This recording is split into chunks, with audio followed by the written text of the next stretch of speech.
مسجد قرون اولا میں پیارے نبی صلی اللہ علیہ وسلم کے دور میں, صحابہ کے دور میں مسجد صرف نماز پڑھنے کی جگہ نہیں تھی. یہی مسجد تھی جو اللہ کے پیارے نبی کے دور میں پارلیمنٹ تھی.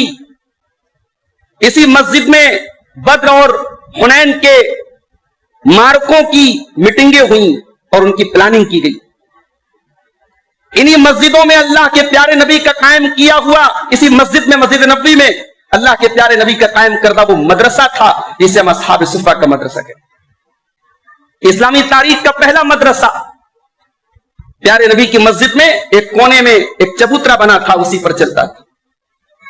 اس مدرسے کے ٹیچر کون تھے؟ جناب محمد رسول اللہ صلی اللہ علیہ وسلم. اس مدرسے کے اسٹوڈنٹس کون تھے؟ اللہ کے پیارے نبی کے وہ غریب صحابہ جنہیں اصحاب صفہ کہا جاتا,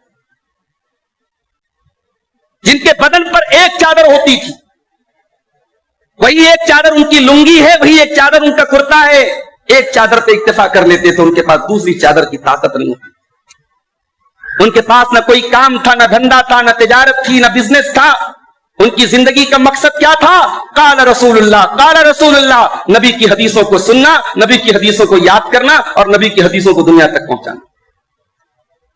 اور پیارے نبی اپنے ان طلبہ سے بڑی محبت کرتے تھے. اللہ کے پیارے نبی کے پاس ایک مرتبہ کچھ غلام آئے, کچھ لونڈیاں آئیں. حضرت فاطمہ اللہ کے پیارے نبی کی لخت جگر, آپ کی سب سے چھوٹی بیٹی, انہیں معلوم ہوا کہ میرے ابا کے پاس کچھ غلام آئے. وہ بیچاری بڑی پریشانی کے ساتھ گزر بسر کرتی تھی. گھر میں کوئی نوکر چاکر نہیں تھا, سارے کام اپنے ہاتھوں سے کرتی تھی, چکی بھی چلاتی تھی. ان کے نازک ہاتھوں پر نیل بھی پڑ گئے تھے, نشان بھی پڑ گئے تھے. حضرت فاطمہ اللہ کے پیارے نبی کے پاس آتی ہیں, آپ سے ملاقات نہیں ہوتی ہے. حضرت عائشہ سے کہتی ہیں کہ میرے والد آئے تو میرا پیغام پہنچا دیجئے گا کہ آپ کی بیٹی آئی تھی, اگر ممکن ہو تو اپنی بیٹی کو کوئی غلام دے دیں, آپ کی بیٹی کے کاموں میں کچھ آسانی ہو جائے. اللہ کے پیارے نبی کو خبر لگی. آپ اسی وقت اپنی بیٹی کے سسرال پہنچے, اپنی بیٹی کے گھر پہنچے. اور بخاری اور مسلم کے الفاظ ہیں, اللہ کے پیارے نبی نے اپنی بیٹی اور داماد سے کہا کہ میں تمہیں غلام نہیں دے سکتا, میرے پاس تمہیں غلام دینے کی طاقت نہیں.